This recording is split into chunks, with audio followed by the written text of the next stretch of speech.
Salut tout le monde, ici c'est Jonathan, le mandolинiste québécois. J'espère que vous allez bien. C'est la troisième journée. Euh, Là, j'ai bien dormi cette nuit. Pas pire quand même. Je me suis réveillé plus vers 6 heures. Fait que j'ai pris ça relax un matin. J'ai revisé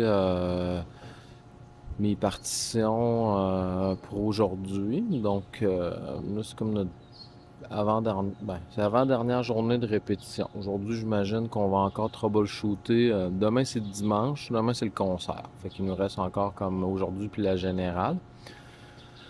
Ça va vraiment vite. C'est super cool, là. Hier, le concert, c'était le fun. Puis là, c'est ça, je réfléchissais. Puis je me disais que quand on voyage, là, c'est fou, là, il y a juste 24 heures dans une journée, là, mais ils sont toutes remplis. C'est comme, tu te lèves, ok. En plus, avec les vidéos, tu sais, ça me tient occupé mentalement parce que je suis comme, ok, de quoi je vais parler, tu sais, qu'est-ce que je voulais aller faire des photos. Là, je pourrais aller là. Là, je cherche des spots pas trippants pour avoir un beau fond, tu sais. Puis là, il faut que je pratique mes tunes. Là, après ça, on va là. Là, il faut là, là, tu veux faire du social aussi, tu sais. Là, ok, on va-tu prendre une marche? Fait que là, on va prendre une marche. En tout cas, fait que c'est super trippant. Puis c'est super trippant voyager avec la musique. C'est vraiment une belle expérience. Fait que j'en profite. De chaque minute, j'en profite. Je dors, j'en profite. Je dors au minimum. Aussitôt que je suis réveillé, j'embarque sur mes affaires. Puis vraiment cool. Là, je voulais vous parler un petit peu de l'édifice, là, où est-ce qu'on est. Je vais aller me promener un peu. Puis ce que je lisais, c'est que ça s'appelle le Kenilworth Building. Puis ça, ici, ça a été construit dans les années 1908, la vieille partie, en fait, celle-là qui est comme que vous voyez pas, là, présentement, la partie en briques. C'était une usine d'assemblage Ford. Dans ce temps-là, il n'y avait pas cette partie-là de Milwaukee n'était pas développée. Puis ça, c'était un concept vraiment nouveau que Ford avait inventé. C'est que là, au lieu d'avoir une usine qui fabriquait des voitures en entier, là, il s'est mis à faire du préassemblage. Fait que là, c'était révolutionnaire. À Détroit, il y avait des usines, là, ils préassemblaient des moteurs puis des pièces. Puis là, ils acheminaient ça par train. Là, juste tantôt, on va aller voir, il y a une piste cyclable, là. Anciennement, c'était la traque de chemin de fer. Fait que là, tous les morceaux de Ford T, modèle T ou la Ford A arrivaient ici à l'usine de Milwaukee. Puis là, les employés, fait que là, le premier étage, c'était comme un showroom. Fait que là, tu pouvais venir acheter ta voiture. Là, tu pouvais commander avec des spécificités, admettons que tu voulais. Il y avait des variantes, en fait, que tu pouvais faire. C'était comme sur commande. Puis là, dans les autres étages, les employés, ils prenaient les pièces, puis ils assemblaient. C'était des boulons, ils assemblaient. Fait que c'était pas une grosse usine lourde, polluante. Là, c'était vraiment juste une usine de mécanique avec de l'assemblage automobile. Puis l'auto était livrée ici. Dans le fond, il n'y avait pas de livraison de voiture. C'était comme une usine pour les gens du Wisconsin. Ils venaient ici acheter leur modèle Ford. Puis ça a fonctionné. Tu vois, entre 1928 puis 1930, il y a 63 000 véhicules Ford qui ont été assemblés dans cette usine ici en 2 ans. Puis là, ça serait la crise économique de la Grande Dépression de 1930 qui a comme forcé la fermeture de l'usine Ford.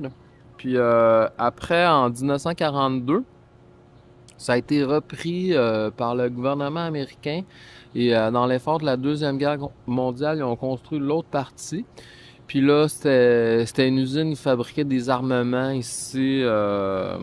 Qu'est-ce qu'ils disaient? Des bombes puis torpedos. Fait que t'avais encore le chemin de fer. Fait que c'est un peu l'histoire du building ici. Là, ils ont revitalisé ça dans les années 2000. L'université de Milwaukee, là, c'était comme désaffecté. Fait que là, ils ont créé la faculté de musique. Puis d'autres facultés que je sais pas, là. Et tout l'immeuble de résidence, en fait, qui est l'immeuble derrière moi. Donc, ouais, c'est ça pour la petite histoire d'aujourd'hui. Ben, on s'en reparle plus tard. Bye.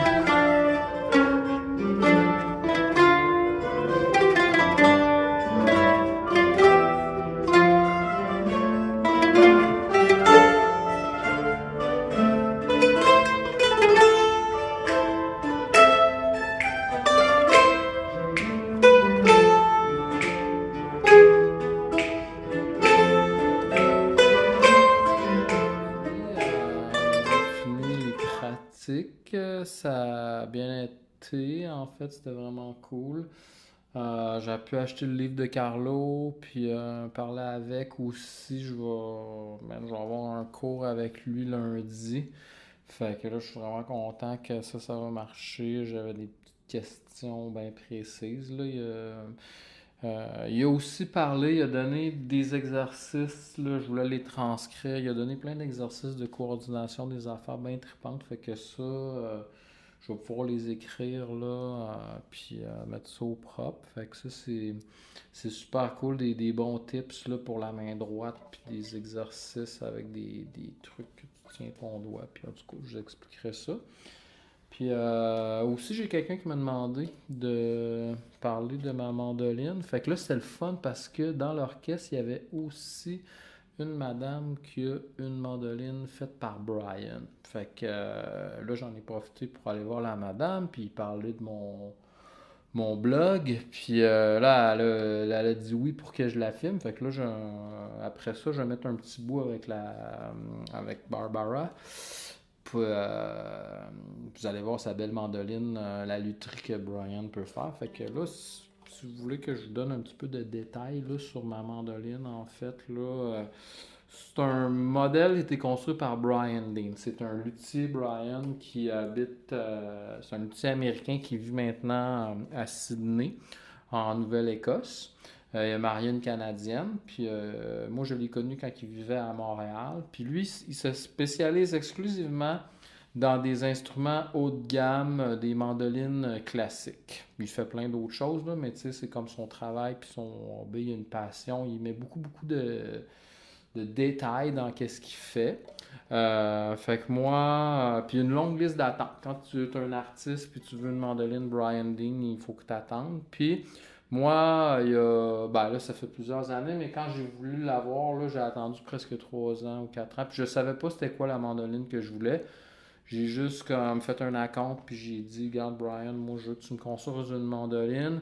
Puis voilà, j'attends mon tour quand je vais être prêt, quand tu vas être prêt.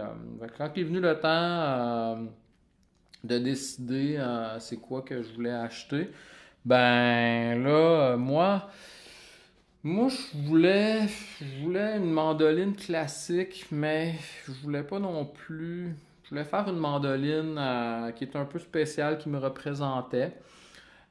Puis je me suis inspiré en fait de deux modèles principaux. Si vous regardez sur internet là, ça s'appelle Di Mauro. C'est un luthier italien. Donc je me suis inspiré de la Di Mauro puis aussi de la Martin. Puis fait que là l'idée c'était de construire une mandoline avec un dessus plat avec un pli. Fait que là, le pli ici que vous voyez dans la table d'harmonie, qu'est-ce que ça fait, ça? C'est que ça donne de la rigidité à la table d'harmonie. Quand on joue avec les cordes, ça fait vibrer le son ici, puis ça crée le son. Puis vu qu'il y a un pli dans la table d'harmonie, ça fait un peu comme un toit d'une maison, ça donne de la rigidité. Fait que ça, cette rigidité-là, ça fait que c'est moins comme ça. Donc les fréquences sont plus punchées, si on veut.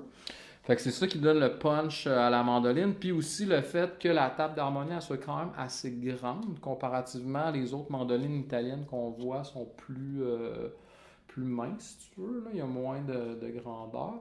ben ça donne un son plus de basse fréquence. On voit aussi les mandolines brésiliennes, les bandolines à 10 cordes, ils ont une grosse caisse de résonance parce qu'on veut avoir justement des basses fréquences puis les grosses cordes et des plus grosses cordes aussi. Fait que ça, c'était l'idée. Après ça, au niveau du look, là, ben moi j'avais cette idée-là d'une forme. C'est sûr qu'on a un peu parti des choses que lui faisait. Moi j'avais aussi collectionné une mandoline canadienne, là, puis on a recopié exactement la tête. C'est un modèle de tête de mandoline un peu industriel, là. Il n'y a rien de fancy. Mais moi, je voulais une tête avec des chevilles comme ça, guitare. Puis là, on a mis les clés, les meilleures clés au monde. Là, ils appellent ça, c'est des chaleurs. Donc, c'est des roulements à billes. Puis la qualité, c'est exceptionnel. Tu sais. Moi, ça, c'était quelque chose que je voulais faire, une mandoline qui allait me survivre. Tu sais, c'est comme, moi, je collectionne les vieux instruments. Puis j'aime ça quand je prends une mandoline de 1897. Ben, coudon, la mandoline est encore jouable, tu sais. Fait que moi, je me dis, je vais faire un instrument, je vais faire un instrument, je veux qu'il vive plus longtemps que moi. Fait que ça, c'était pour ça que j'ai mis autant de qualité, puis aussi parce que je voulais avoir les meilleurs clés. J'étais un peu tanné que ça se désaccordait. Donc, ça, c'est une des solutions que j'ai trouvé finalement, c'est que oui, ça change le quoi. Quand tu mets des bonnes clés, ça l'aide. Puis aussi des cordes neuves aussi, ça l'aide. Une autre particularité de cette mandoline, c'est que c'est un fret zéro. Donc, le fret zéro, ça, c'est Brian qui me l'a suggéré. C'est que ce que ça fait, c'est que là, la corde n'est pas appuyée sur le stylet. Fait que quand tu joues, admettons, la corde à vide, ben là, la corde, elle vibre pas du stylet, mais elle vibre à partir de la fret zéro. Fait qu'il n'y a pas de changement de timbre. Parce que si quand tu as une corde à vide sur stylet, puis là après tu joues, puis là c'est sur fret, ben là ça fait comme s'il y a un changement de son. Fait que les cordes à vide sonnent des fois plus fort. Fait que ça, c'était une des particularités. L'autre particularité aussi, c'est que là, le chevalet, ça c'est le chevalet original. J'en ai deux chevalets. Quand je l'ai fait construire, c'était pour mettre des cordes comme ça. Là, c'est des 80-20 bronze d'Addario standard. Ça, c'est un problème, tu sais, au Canada, les cordes de mandoline, là, faire venir ça d'Europe, ça coûte comme 80$. Fait que j'étais un peu tanné. Fait que là, en tout cas, j'ai comme fait, tu sais quoi, j'ai le goût de jouer avec ce type de cordes-là. J'aime le son. Fait qu'on l'a construit avec ce pont-là. Puis là, après, un an après, j'ai fait comme, ah, tu sais quoi, Brian, j'aimerais ça jouer avec les Tomastiques. Fait que là, j'ai mis les Tomastiques. Les Tomastiques, c'est un jeu de cordes allemand, un son qui ressemble plus à des cordes de violon. C'est un son plus rond. C'est un set de cordes à 80$. Puis, fait que là, j'ai joué dessus. J'ai enregistré sur le boulevard, je l'ai enregistré avec Tomastic. Alors que le EP, le passe-temps, j'ai enregistré avec ce type de cordes-là. Puis, après avoir joué pendant un an puis enregistré mon album, j'ai tout réécouté ça puis j'ai fait, tu sais quoi, je pense que j'aimais mieux ça avant. Fait que là, j'ai un pont droit. Donc, les tomastiques, il a fallu que je fasse faire un pont spécial. Donc, c'est ça, je recommande toujours quand vous utilisez des cordes tomastiques d'avoir un pont qui n'est pas compensé comme ça. Donc, le pont, ça fonctionne un peu avec le type de corde. Puis, si on regarde aussi la construction, là, le dos, dans le fond, le dos est plat. Puis, c'est un laminé d'érable. La mandoline est toute en érable, sauf le dessus, ok, qui est en spruce, là, ils appellent ça en français, je sais pas c'est quoi spruce, je pense que c'est épinette. Donc, c'est ça. Puis, c'est ça. La particularité de cette mandoline-là, ça, j'expliquais à l'italienne, parce que là, elle en jouait. Puis, si tu colles l'instrument sur toi, il y a beaucoup de vibrations qui sont générées par le dos. Tu sais, si tu colles l'instrument sur toi, tu vas absorber la vibration. Tu vois, regarde. Alors que moi, quand je joue, c'est que là, je laisse toujours un petit espace, un jeu d'air entre l'instrument. L'instrument, il n'est pas appuyé sur moi. Donc, ça permet de la vibration. Si je colle l'instrument contre moi,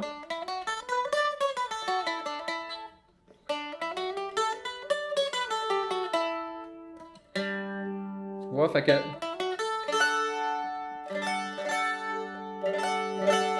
donc, vous voyez un peu, ça donne, il y a comme une dimension sonore à ce niveau-là. Après, ben là, au niveau des qualités sonores, ben là, c'est sûr que j'ai pas toujours l'occasion de jouer dans une salle de genre 1000 pieds, 2000 pieds carrés, là. En mètres, ça donnerait quoi, là? Tu sais, comme 10 mètres par 30 mètres, là. Fait que quand les fois que j'ai joué, là, comme au conservatoire, là, ça projette, là, c'est comme la projection de cet instrument, là, c'est vraiment phénoménal, là. Mais ça prend la pièce qui va avec. Fait que oui, il sonne vraiment bien. Puis là, ben, dans l'orchestre, il y a beaucoup de bonnes mandolines, il y a beaucoup de bons mandolinistes, fait que là, c'est le fun. J'ai de la puissance, j'ai de l'attaque, j'ai la brillance que j'ai de besoin. Puis c'est ça que je veux. Puis pour ce qui est du pic, là, si vous voulez voir un peu c'est quoi les pics que moi j'utilise normalement, j'utilise le Dunlop .73. Donc ça fait en nylon, ça fait des années que j'utilise ça. Si Florentino utilisait ça, puis Avia Vital utilise, je pense, Jacob Loven aussi. En tout cas, on est une couple à utiliser ça. Il y a beaucoup qui utilisent des pics épais, mais moi, pour mon style, ça me permet pas vraiment de faire ce que je veux. Puis là, italien, tu vois, là, je venais jouer avec les Italiens, puis les Italiens jouent avec des petits pics d'orgal mince. Fait que là, j'en ai un autre aussi, lui, c'est le 60. Fait que lui, le 60, il est plus mince, puis il me permet de vraiment pas. Donc, il me permet de vraiment aller piquer dans l'orchestre. Là, tu sais, des fois, on joue très doux. Tu sais, des fois, c'est juste ça, là, mais tu sais, quand on est 30 à faire ça, donc le petit pic mince fait bien l'affaire. Fait que, voilà. Donc, ben demain, dernière générale, spectacle, je vais tout faire pour filmer, là, je vous garantis rien, mais en tout cas, vous allez avoir sûrement quelque chose à checker qui va être cool. Fait que, bonne soirée, là, merci.